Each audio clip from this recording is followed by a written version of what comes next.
संत कबीरदास जी का एक खूबसूरत सा दोहा है कि अगर मेरे मन का हो तो अच्छा है, और अगर ना हो तो और भी अच्छा है। तो ये जो कहानी है वो बिल्कुल वैसी ही है।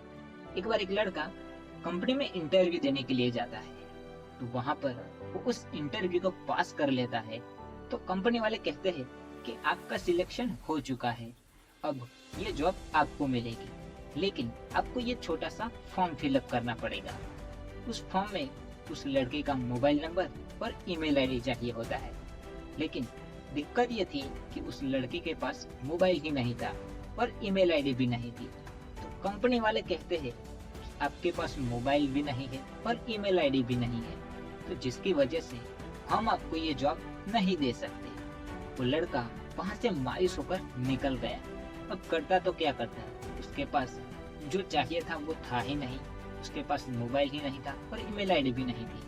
वो वहां से उदास होकर रास्ते पे जा रहा था। अब सोच रहा था कि अब मैं क्या करूं, अब मेरा क्या होगा। मेरे पास कोई रास्ता ही नहीं बचा है। भगवान मेरे साथ ही ऐसा क्यों करता है।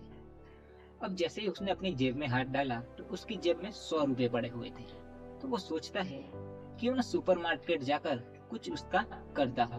तो सुपरमार्केट जाकर वो 100 रुपए के आलू खरीद लेता है और वो सोचता है कि अब मुझे इसे बेचना शुरू करना पड़ेगा, क्योंकि मेरे पास इसके अलावा कोई रास्ता ही नहीं है।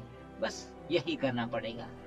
पहले दिन जब वो आलू बेचना शुरू करता है तो 100 रुपए के आलू खरीदता है और उस पर 100 रुपए मुनाफा करता है। तो वो सोचता है कि अब यही करना है। दूसरे दिन भी वो ठीक वैसा ही करता है।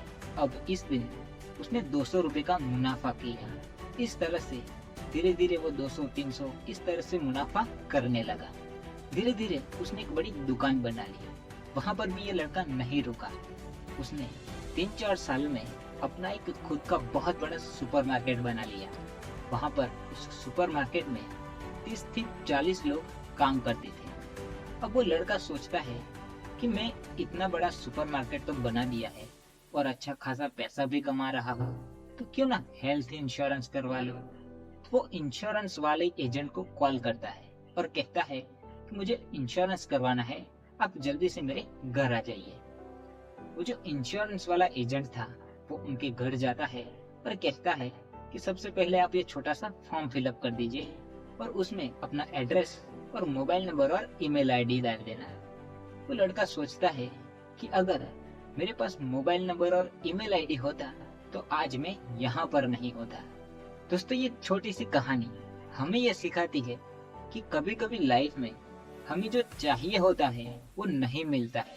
हमें हार भी मिलती है, लेकिन कहीं ना कहीं पे उस हार में हमारी जीत छुपी हुई होती है। वो कहते हैं ना कि जो होता है वो अच्छे के लिए होता है और ऊपर वाला कभी किसी का बुरा नहीं चाहता है। इसलिए कहानी अच्छी लगी हो तो वीडियो को लाइक कर देना, चैनल को सब्सक्राइब कर देना। तो मिलते हैं अगली कहानी में। तब तक के लिए till the time take care. और जाते जाते इतना ही कहूंगा कि काम करो ऐसा कि लोग करना चाहे आपके जैसा।